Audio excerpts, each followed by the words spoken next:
श्रीराम समर्थ. गुरुसेवा करणे म्हणजे काय? साधनाची आटाआटी कुठपर्यंत करायची? जप, तप, नेम, याग वगैरे आपण कशा करतो? तर देवाची प्राप्ती व्हावी म्हणून.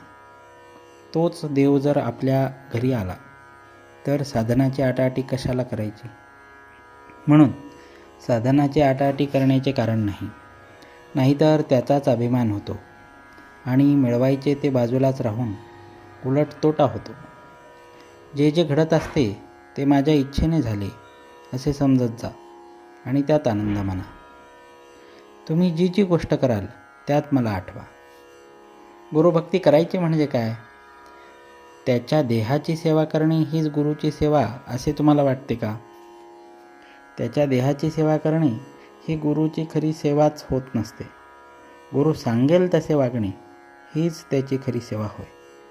माझ्याजवळ जे येतात ते कुणी मुलगा मागतो, कुणी संपत्ती मागतो, कुणी रोग बरा करा म्हणून मागतो. तेव्हा माझी सेवा करायला तुम्ही येता का मीच तुमची सेवा करावी म्हणून येता? माझ्याजवळ येऊन मनुष्य देहाचे खरे सार्थक होईल असे करा.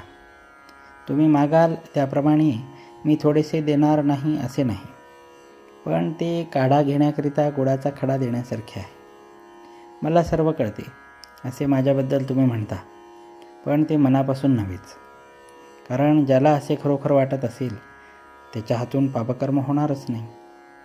ज्याची वृत्ती माझ्याशी एकरूप होईल त्यालाच कळेल की मला सर्व कळते आहे. गुरुला अनन्य शरण जाणे म्हणजे इतके की त्याचे मन आणि आपले मन एक झाले पाहिजे. म्हणजे दैववशात जरी आपण गुरुपासून दूर असलो तरी मनाने त्याच्याशी संलग्न असल्यावर त्याच्यापाशीच असू. आपण आपल्या आईशी जसे बोलतो तसे माझ्यापाशी बोलावे. आपले सर्व दुःख मला सांगत जावे. तुम्ही इतके कष्ट घेऊन मला भेटायला येता, पण तुम्हाला रिकामे परत जाताना पाहून मला फार वाईट वाटते. माझ्याजवळ जे आहे ते व्यावहारिक जगात कुठेही तुम्हाला मिळायचे नाही. ते म्हणजे भगवंताच्या नामाचे प्रेम होय.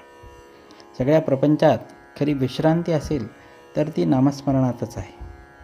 ज्याला मी भेटावा असे वाटते, जो माझा म्हणवितो, त्याला नामाचे प्रेम असलेच पाहिजे.